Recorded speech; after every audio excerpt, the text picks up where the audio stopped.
study the sharks, we collect our genetic samples, we collect our measurements, so we tag them so we can monitor their movement behavior and what the problem. Now, unfortunately, if you want to get your shark to study them, you need to find them first, and that's where fishermen come in. These guys are really, really good in the methods that they use to fish. They know the area very, very well, far better than we do, and then we collaborate together so that they get our animals for us and we collect our genetics. Is this a good spot to catch fish? Very good spot, especially for your larger bronzies and your large ragged-tooth sharks. That's why so many fishermen come here. But the problem is, a lot of fishermen come here, but they don't really know how to fish here. As you guys can see, these guys know the area, they know how to move around the dangers. That's why we're aiming to get the sharks all the way through to the sandy beach on that side. Whereas a normal person would just go try and pull the shark into this little channel, and it will hurt the shark too much. It'll even hurt them. You've seen people fall off these rocks. Yes. It can be quite dangerous. So we always focus on the safety of the animal first. Oh, the safety of the people obviously first, and then the safety of the animal. Okay guys, we're at Francis Hoek today. We're fishing at Filet Clip at the moment. The sea's quite big. Maxine's got a fish on here at the back. What we're going to try and do is land the fish with the waves. We can try and move all the way around to the sand. As I said, the waves are quite big, so we don't really want the fish close to the rocks now. We're going to keep the fish far out, use the waves, use the stretch in the line to get the fish around the rocks. There's a little sandy beach just to our left. It's about 200 meters. These fish are far out with thick lines, so there's a lot of drag in the line. So with these waves, sideways swell, it's going to make a bow in the line. That's basically going to pull your fish around into the bay. The sea is big, so if you fish with light tackle, you're not going to be able to handle a fish. You can't leader a fish, you can't pull a fish. So what we do is we use thick line, reduces the time on the fish, reduces stress on the fish, and it gives you the ability to handle the fish once the fish is closer to the rocks. The big thing that you always need to focus on before you even attempt catching large sharks is where are you going to catch your large sharks. There's no point in going and targeting a large shark in an area where you know you're going to lose it, or where you run the risk of the shark damaging it, or you damaging the shark, or you damaging yourself even. So that's what makes this spot such a great spot, because you've got very deep water right up in front, and there's no shallow incline where the waves pick up momentum and friction, and it makes it difficult with currents and all of that. So you've just got deep water in front of you where you can actually feed line out to the shark, to have the shark get pushed by the currents on the further side and then just slowly guide it into a safer section to land.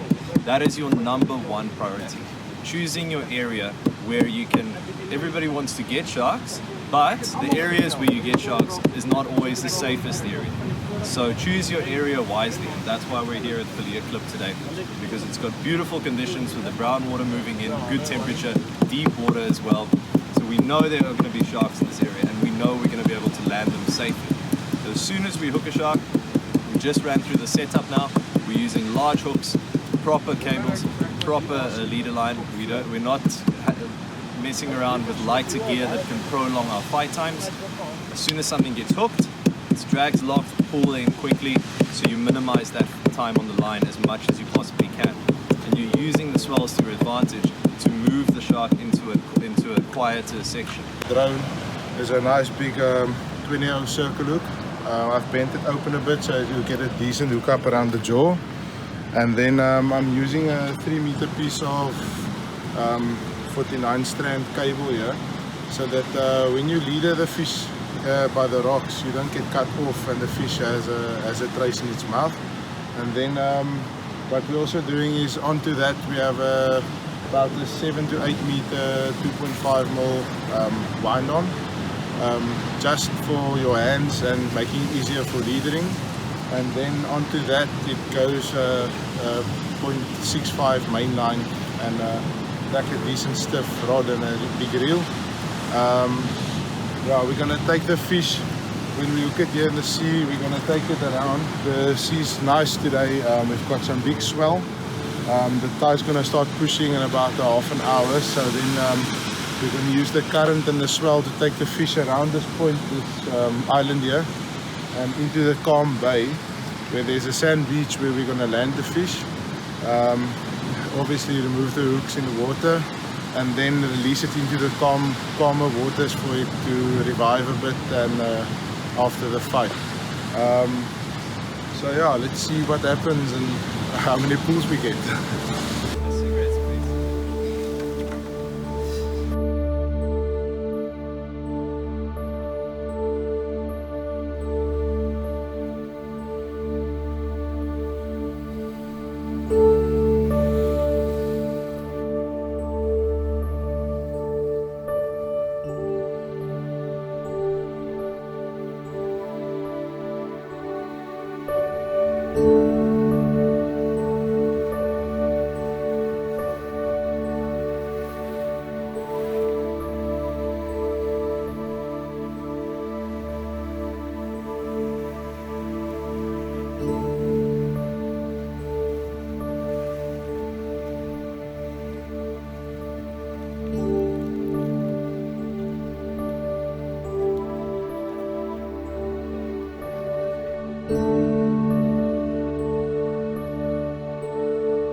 So we just hooked into a diamond stingray off of France was hooked in this beautiful groundwater.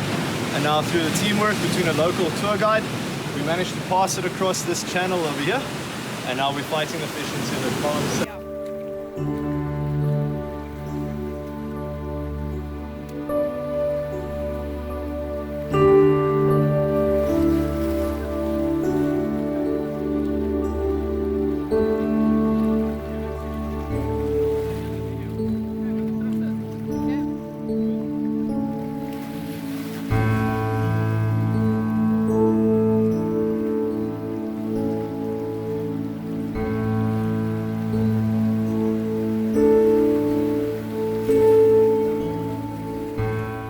Perfect, alright. Have them swim around a bit. Get that tail movement. So these guys, they need to constantly keep swimming. So when you flip them into that tonic immobility, they kind of go into a bit of a relaxed state, but their muscles also relax. So before the release, you have to almost revive them to get that muscle. It's like you sleeping. Sleeping and you're just waking up, you're stretching, all that same principle. Many people try and bring the shark onto the rocks. And that's a worry, especially when they have pools like this.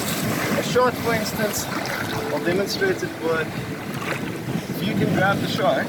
Come on, attack. Head still under the water. Okay? Like that. If you can grab the shark still under the water, a shot like that will basically give you the same as pulling the shark up, putting it on the rock like that. That's the type of view that we're trying to, because many people see it, they think, oh, I can do it too, but they don't have the right experience to be able to do that. Okay. What a beauty. Nice catch. Ryan, it's your fish? Go for it. Take a nice shot. Let's get the nice the chum camera, and then also with the ocean in the back of that helps.